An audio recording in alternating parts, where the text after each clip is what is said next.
Hi అండి, welcome to my channel అండి. అందరూ బాగున్నారండి. ఇదిగోండి వెంకటేశ్వర స్వామి పూజ అయితే చేశాను కదండి. 7వ వారం అండి, లాస్ట్ వారం. ఇదిగోండి వెంకటేశ్వర స్వామి పూజ అయితేనే చూపిస్తున్నానండి. ఇదిగోండి 7 దీపాలు పెట్టానండి.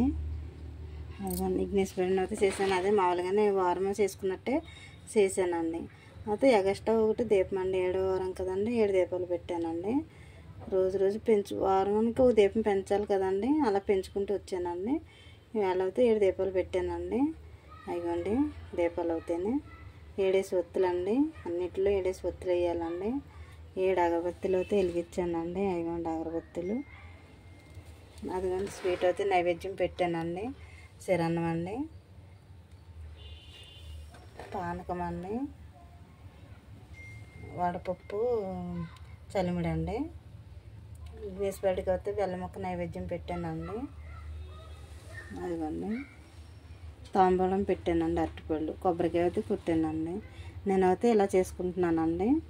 లాస్ట్ వారమైనా ఏమి ఎక్కువేమి పెట్టక్కర్లేదండి, అంతేనండి. అయితే ఇవ్వండి నేను వారం పెట్టానండి.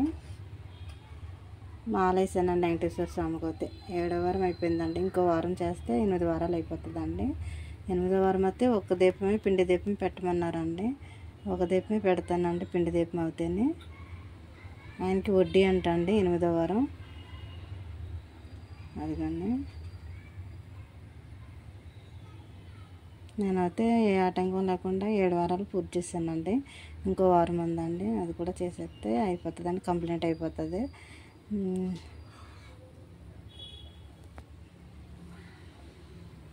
ఓకేనండి, నేనైతే ఇలా చేసుకుంటున్నానండి. 7 వారాలు వ్రతం అవుతాయని మీరు ఎలా చేస్తున్నారో కామెంట్ పెట్టండి. ఓకేనండి, బాయ్ అండి.